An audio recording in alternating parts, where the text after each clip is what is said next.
जन्नत की औरतों की सरदार हो, जन्नत वालों की मलका हो, रसूल जिसको देख के खड़े हो जाया करें। बतलाओ कि रसूल के इंतकाल के बाद उस बेटी पे ऐसी कौन सी मुसीबत आई? अजरकुम अल्लाह।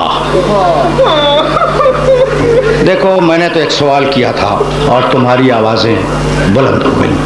अब ज़्यादा ज़हमत समात नहीं है, मैं बहुत कम मसाइब पढ़ने का आदी हूँ, इंतहाई कम मसाइब पढ़ता हूँ। लेकिन एक जुमला सुनना भाई, वो क्या ऐसी मुसीबत आई कि बीवी ने अपने बाल बिखेरे, सियाह चादर ओढ़ी, कब्र मुतहर रसूल पे आई, दोनों हाथ रसूल की कब्र मुतहर के सिरहाने रखे और कहा अस्सलाम अलैक या बता बाबा, आप पर मेरा सलाम हो। और ये कह के वो शेर पढ़ा, सुब्बत अलैया मसाइबुन लौ अन्नहा, सुब्बत अलैया मसाइबुन लौ अन्नहा सुब्बत अलैयाम सिरना लयालिया।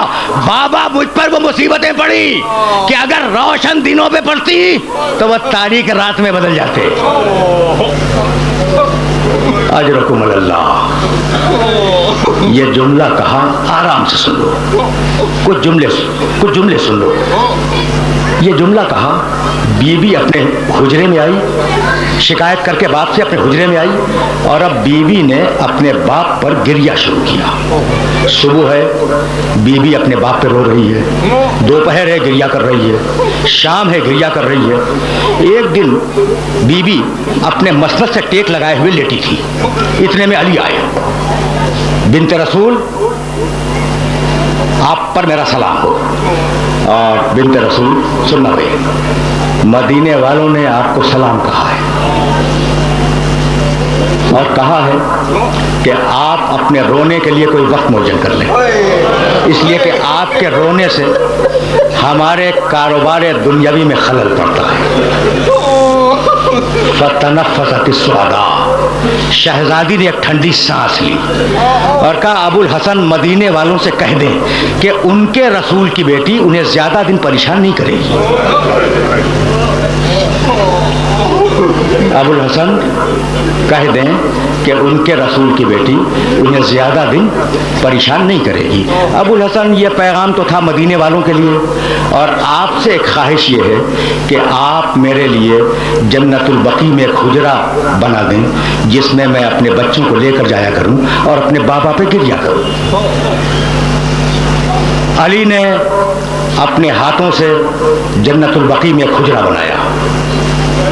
बीबी का, जिसका नाम बैतुल हुज़्न है, बीबी का यह दस्तूर था कि सुबह सवेरे अपने बच्चों को लेकर उस हुजरे में तशरीफ ले जाती। हसन, हुसैन, ज़ैनब, उम्मे कुलसूम। दोपहर तक बैठकर अपने बाबा पर गिरिया करती, दोपहर में अपने बच्चों को लेके आती, खाना खिलाती, हवाए ज़रूरी से फारिग करती, उसके बाद फिर बच्चों को लेके जाती, शाम को फिर वापसी होती। दिन गुजरे, हफ्ते गुजरे, महीने गुजर गए।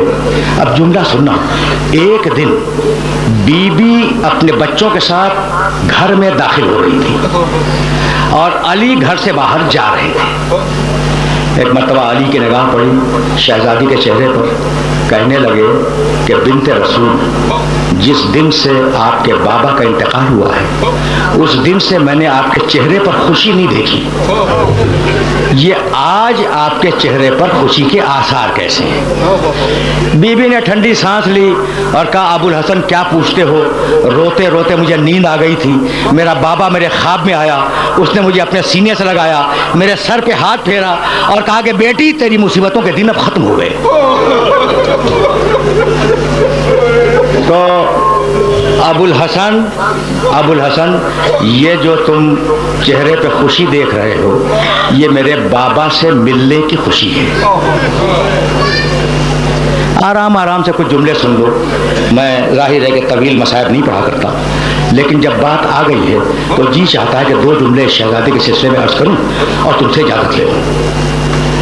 ये कहकर बीबी हुजरे में दाखिल हुई और ये कहती हुई दाखिल हुई कि अबुल हसन, मेरी ख्वाहिश ये है कि आज आप मेरे पास बैठ जाएं ताकि मैं वसीयतें कर सकूं। अली बाहर जा रहे थे, पलट आए, हुजरे में आए, कहा अबुल हसन दोनों बच्चियों को कनीज के हवाले कर दें ताकि बच्चियां कनीज के साथ चली जाएं, मुझे आपसे वसीयतें करनी है। और दोनों बेटों से कहें कि जाएं नाना की कब्र मुतहर की जियारत के लिए।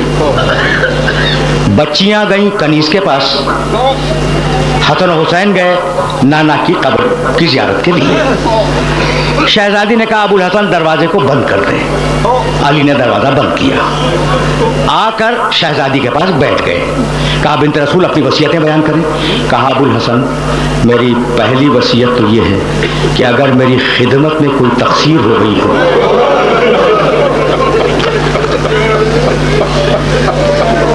अजरकुम अल्लाह,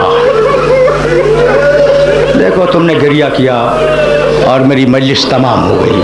अबुल हसन अगर मेरी खिदमत में कोई तकसीर हो गई हो तो आप क़यामत के दिन कोई मुआखज़ा न कीजिएगा, यही मुआफ़ कर दें। कहा नहीं बीबी, तुमसे आज तक कोई तकसीर नहीं हुई।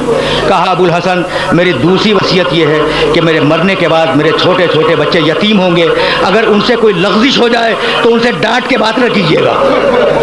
अली कांपने लगे।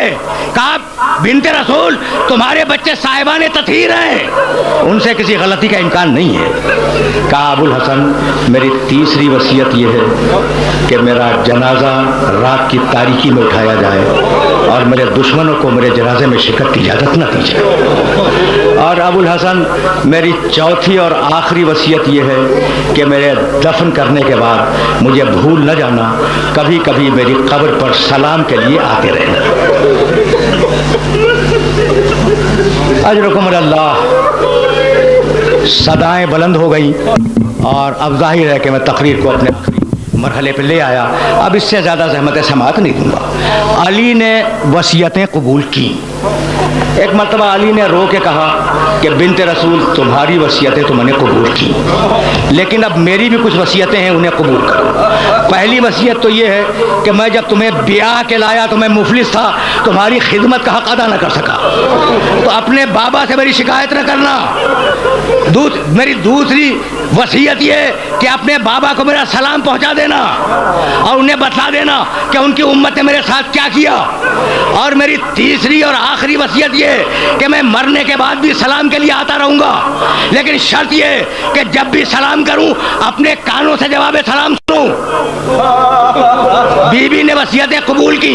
अली व फातिमा, रावी बयान करता है, अली व फातिमा बैठे हुए गिरिया कर रहे थे कि इतने में जोर जोर से दरवाजा पीटने की आवाज आई। बस आखिरी जुमला सुनना और मुझे इजाजत देना।